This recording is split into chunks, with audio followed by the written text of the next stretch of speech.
یہ آخری عشرے میں آدمی جو ہے اللہ کی چوکھٹ پر ہی جا کر بیٹھ جائے، اپنے معمولات کو توڑے۔ اعتکاف کی روح یہ ہے کہ یہ جو ہمارے معمولات ہوتے ہیں، روٹین، یہ بھی غفلت پیدا کر دیتے ہیں۔ ایک عادت بن گئی ہے، صبح اٹھتے یہ کرنا، پھر یہ کرنا، پھر دفتر جانا، پھر آنا، پھر یہ، اس کے اندر پھر وہ آدمی کوئی جاگتا ہی نہیں، ہوش میں آتا ہی نہیں۔ وہ گویا کہ ایک مدہوش سا ہے اور ایک وہ اپنا سائیکل چل رہا ہے خود بخود۔ اس سائیکل کو توڑو، جیسے 5 دفعہ وہ سائیکل توڑتے ہو نماز کے لیے۔ آؤ یہاں آؤ سجدے میں گرے لوح جبی تازہ کریں، یاد کرو اللہ کو دوبارہ، اپنا عہد استوار کرو دوبارہ، ایاک نعبد و ایاک نستعین۔ اسی طرح سال میں ذرا یہ 9-10 دن بھی ایک دفعہ توڑو اپنے روٹین کو، جاؤ وہاں ڈیرا لگا لو مسجد کے اندر اللہ کے در پر، سوائے جو ناگزیر ہوائج انسانیاں ہیں، پیشاب وغیرہ کے لیے جانا ہے باہر جاؤ، وضو کرو، پھر آ کے بیٹھ جاؤ۔ محض فرحت حاصل کرنے کے لیے نہانے کی اجازت بھی نہیں ہے، غسل واجب ہو گیا ہو تو نہ، ورنہ پھر یہ کہ ہیلے بتاتے ہیں ہمارے علماء کہ وضو کی نیت سے جاؤ غسل کر کے آ جاؤ، اس لیے کہ معلوم ہے کہ آج آدمی کی جو عادت بن گئی ہوئی ہے روزانہ نہ نہائیں تو طبیعت میں کسل رہتا ہے، لیکن اسی کو تو توڑنا ہے، اسی روٹین کو تو توڑنا ہے۔ اصل میں اجازت نہیں ہے، اصلاً اجازت نہیں ہے۔ آپ جو ہے جو بھی ناگزیر، ہاں اگر آپ کو فرض کیجئے کوئی ایسی شکل ہو گئی ہے، رات کو آخر سوئے تو ہے، سونے میں بدخوابی ہو گئی ہے، نہانا ہے تو جاؤ نہاؤ، ٹھیک ہے، غسل واجب ہے نہاؤ، اور یہ کہ پیشاب کی بہانے کی حاجت ہے جاؤ پوری کرو، وضو کرو، واپس آ جاؤ، چاہے یہاں سو، یہاں ذکر کرو، یاد کرو، جو کرو یہاں پہ، لیکن اور اس میں بھی خاموشی۔ یہ اتنی ہلکی شے نہیں ہے اعتکاف، یہ تو اس عبادت کا، رمضان میں جو روح بیدار ہوتی ہے یہ اس کا کلائمیکس ہے، بہت بڑی عبادت ہے، لیکن اس میں لو اللہ کے ساتھ نہیں ہے، لوگوں سے نہیں، تنہائی، غور و فکر، یا قرآن پڑھو، ذکر کرو، نوافل پڑھو، یا سوچو کچھ، جیسے حدیث میں آتا ہے وَأَن يَكُونَ نُطْقِي ذِكْرًا وَنَظَرِي عِبْرَةً وَسَمْتِي فِكْرًا، میرا دیکھنا ہو تو عبرت کا دیکھنا ہو کہ ہر شے سے میں سبق حاصل کروں، اور میں بات کروں تو اللہ کے ذکر پر مبنی ہو میری بات، اور میں خاموش رہوں،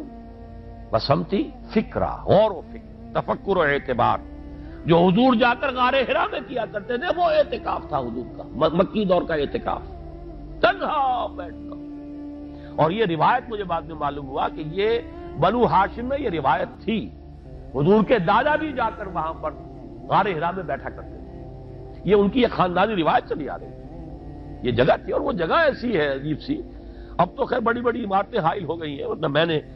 جب پہلا حج کیا تھا سن 62 میں تو میں نے اس وقت جا کر دیکھا تھا، واقعتاً سیدھا کعبہ نظر آتا وہاں سے، اور کچھ درمیان میں نہیں، جیسے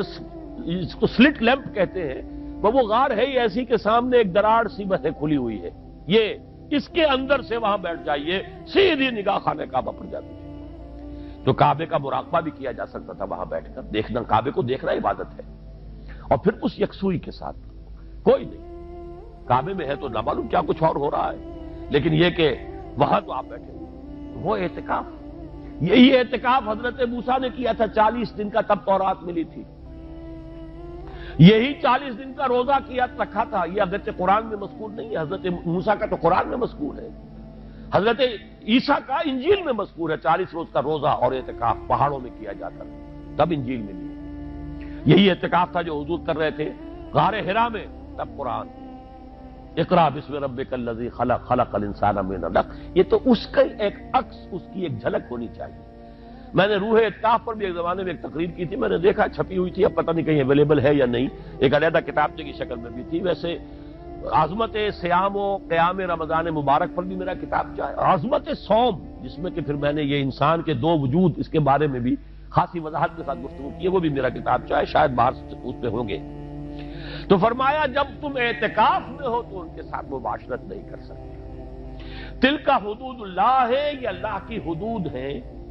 فلا تقربوها، ان کے قریب مت جانا۔ قرآن مجید میں حدود اللہ کے لیے یا تو آتا ہے فلا تعتدوها، یہ اعتداء کہتے ہیں کسی حد کو کراس کر جانا، تجاوز کرنا، اور جہاں زیادہ احتیاط کی بات ہے وہاں فلا تقربوہا، آخری حد کے قریب تک نہ چلے جانا، مبادا کہیں غلطی سے قدم جو ہے ادھر پڑ جائے. جیسے حضور نے حدیث کے اندر بیان فرمایا الا لکل ملک حمن،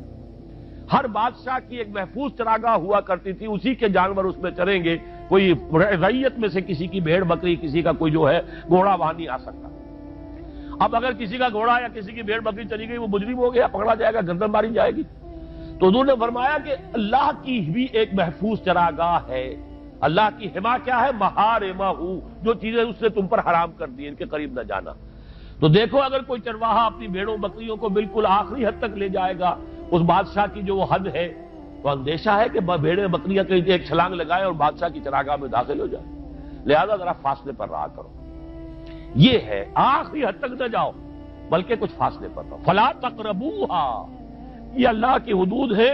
تو ان کے قریب مت پھٹکو.